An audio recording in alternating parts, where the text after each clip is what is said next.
बंदा फौत हो गया है, जनाजे का टाइम है, इमाम साहब के सामने मैयत पई है, वरासा ने एक ऐलान किया या इमाम साहब तो करवा लिया कि इमाम साहब ऐलान करो, ऐस मैयत ने किसी का लैना देना है तो साडे नाल राबता कर लो, असी एक एक पई पैसा वापस करने वास्ते तैयार हाँ।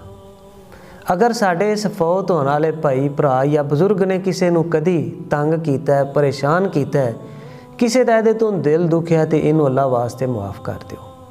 बड़ा सोहना ऐलान है, बड़ी अच्छी सोच है, लेकिन मैं एक गुजारिश कराँगा, अज असी जिंदा वां ना, साडे कोल मौका है, असी अपनी जिंदगी के अंदर हक वालियां दे हक क्यों नहीं देंदे। मेरे भाई, असी हक वालियां नूं उन्हां दा हक दईए, अपने सिरों कर्जियां दे भार ते बोझ क्यों नहीं उतारदे।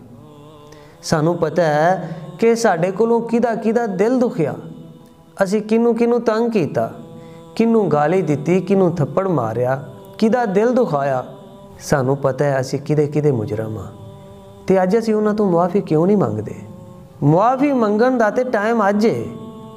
अपनी जिंदगी दे अंदर तसल्ली कर लईए कि मैं किसी का हक नहीं देना, हक वालियां दे हक मैं लुटा चुकिया, जिन्हां दा मैं मुजरम सां मैं उन्हां तो मुआफ़ी मंग लईए, या मैं बदला दे लिया ताकि बंदा सुकून दे नाल मर सके।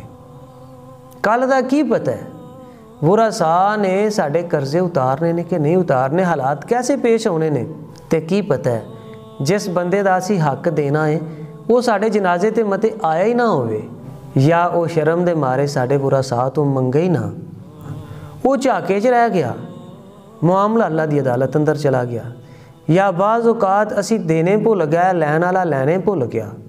मेरे भाईओ, मामला अल्लाह दी अदालत अंदर चला गया, कल लैन वाले नूं मिल जाणगे, देने वाले नूं देने पै जाणगे। असी किसी बंदे दे नाल ज़्यादती करके भुल गए, जिहदे नाल होई है शायद वो भी भुल जाए, लेकिन अल्लाह ते नहीं भुलिया।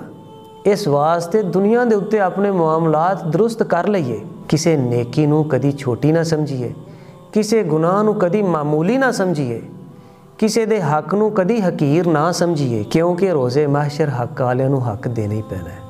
ये छोटियां छोटियां नेकियां मिल के नेकियां दा एक खजाना बन जाएगा, ते निक्के निक्के गुनाह इकट्ठे हो के ये रोज़े महशर गुनाहां दा एक पहाड़ बन सकता है। जिंदगी दे मामले नाल दे नाल ही समेटते जाइए, नाल दे नाल ही क्लीयर करते जाइए।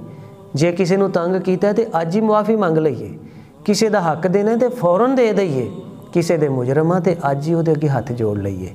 कल दे मामले कल दे पैंदे बड़े औखे जे। अज असी जिउणे सानू ते पता है ना असी किहदा हक देना है, अज असी जिउणे सानू पता है असी किहदे नाल ज़्यादती कीती है। अज दलेरी करिए, कल दा की पता है किसे मुआफ़ करना है या नहीं करना, मुआफ़ करना या मामला अल्लाह दी अदालत विच पेश कर देना है। जे मामले अल्लाह दी अदालत विच टुर गया ना तो उत्थे काम बड़ा औखा हो जाना है।